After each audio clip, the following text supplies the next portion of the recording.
Hello friends, कैसे हैं आप लोग। उम्मीद करते हैं अच्छे होंगे, अपनी तैयारी कर रहे होंगे। फ्रेंड्स, अब तक हम लोग आदि काल देखते थे, अब आज हम लोग भक्ति काल देखेंगे। चलिए आइए देखते हैं भक्ति काल पार्ट 1। भक्ति शब्द की व्युत्पत्ति भज धातु से हुई है, जिसका अर्थ है भजना। भक्ति का प्रथम उल्लेख श्वेतर उपनिषद में मिलता है। भारत में भक्ति का स्रोत दक्षिण भारत से प्रस्फुटित होकर उत्तर भारत में आया। आइए भक्ति काल को देखते हैं। भक्ति काल हिंदी साहित्य के मध्यकाल को दो खंडों में विभक्त किया गया। पूर्व मध्यकाल एवं उत्तर मध्यकाल। पूर्व मध्यकाल को भक्ति काल तथा उत्तर मध्यकाल को रीतिकाल कहा जाता है। आचार्य रामचंद्र शुक्ल ने संवत 1375 से 1700 तक के कालखंड को भक्ति काल कहा है। उनके अनुसार इस कालखंड में भक्ति भावना की प्रधानता थी, इसलिए प्रवृत्ति की दृष्टि से इसका यह नामकरण उचित है। डॉक्टर नगेंद्र ने अध्ययन की सुविधा की दृष्टि से 1350 ईस्वी से 1650 ईस्वी तक भक्ति काल की समय सीमा स्वीकार की है। भक्ति आंदोलन के उदय संबंधित विभिन्न विद्वानों के मत आइए देखते हैं। विद्वान मत जॉर्ज ग्रियर्सन के अनुसार भक्ति आंदोलन का उदय ईसाइयों की देन है। उनके अनुसार रामानुजाचार्य को भावावेश एवं प्रेमोल्लास के धर्म का संदेश ईसाइयों से मिला है। आचार्य रामचंद्र शुक्ल के अनुसार उनके अनुसार भक्ति आंदोलन का उदय मुस्लिम आक्रमणों की प्रतिक्रिया का परिणाम है। उनके अनुसार देश में मुसलमानों का राज्य प्रतिष्ठित हो जाने से हिंदू जनता हताश, निराश एवं पराजित हो गई थी। पराजित मनोवृत्ति में ईश्वर की भक्ति की ओर उन्मुख होना स्वाभाविक ही था। हिंदू जनता ने भक्ति भावना के माध्यम से अपनी आध्यात्मिक श्रेष्ठता दिखाकर पराजित मनोवृत्ति का समन किया। हजारी प्रसाद द्विवेदी के अनुसार भारतीय परंपरा का स्वतः स्फूर्त विकास है। उन्होंने इस रामचंद्र शुक्ल के मत का खंडन करते हुए कहा है कि भक्ति भावना पराजित मनोवृत्तियों की उपज नहीं है और न ही यह इस्लाम के बलात् प्रचार के परिणाम स्वरूप उत्पन्न हुई है।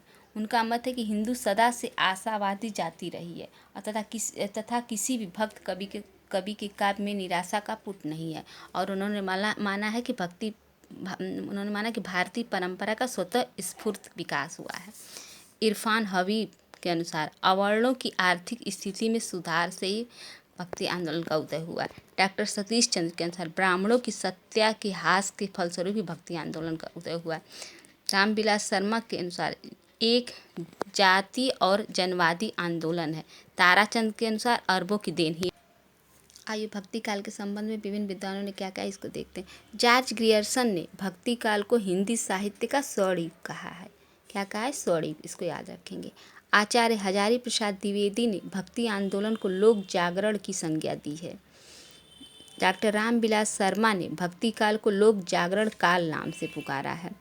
भक्ति का जो सोता दक्षिण की ओर से धीरे धीरे उत्तर भारत की ओर पहले से ही आ रहा था, उसे राजनीतिक परिवर्तन के कारण शून्य पड़ते हुए जनता के हृदय क्षेत्र में फैलने के लिए पूरा स्थान मिला। यह किसने कहा? आचार्य रामचंद्र शुक्ल ने, याद रखेंगे। लेकिन जोर देकर कहना चाहता हूँ कि अगर इस्लाम नहीं आया होता तो भी इस साहित्य का 12 आना वैसा ही होता जैसा आज है। यह किसने कहा? हजारी प्रसाद द्विवेदी ने, इसको याद रखेंगे। दक्षिण भारत में भक्ति आलवार तमिल भाषा में वैष्णव भक्तों को कहा जाता है।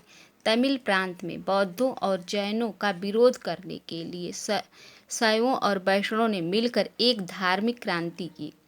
आलवारों ने वेद, उपनिषद, गीता से संग्रहित भक्ति भावों को गीतों के माध्यम से जनता तक पहुंचाया। इन्होंने पद शैली में गीत लिखे जो तमिल भाषा में है। किस भाषा में है? तमिल भाषा में। पूछता है कि आलवारों की भाषा किस में थी, तो तमिल, याद रखेंगे। आलवारों की संख्या 12 मानी गई है।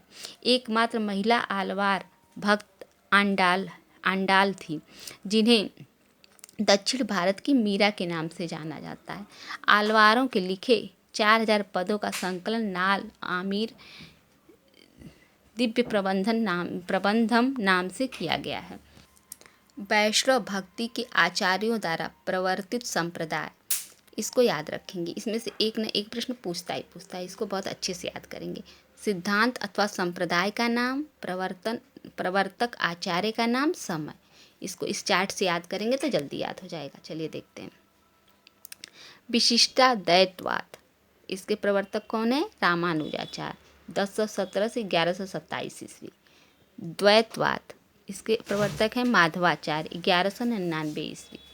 शुद्धाद्वैतवाद, इसके प्रवर्तक हैं वल्लभाचार्य, 1479 ईस्वी।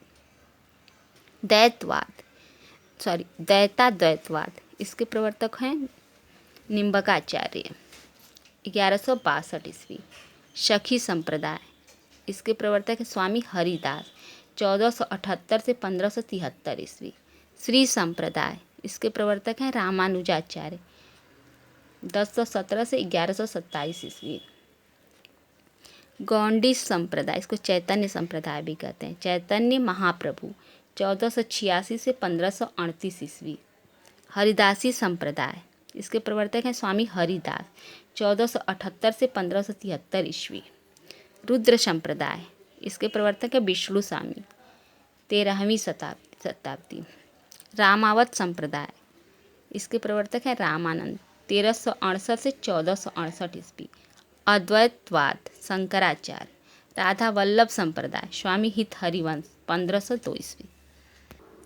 फ्रेंड्स, ये वीडियो बहुत लंबी हो जाएगी, इसलिए अब यहीं इसको समाप्त करते हैं। इसका अगला पार्ट कल देखा जाएगा।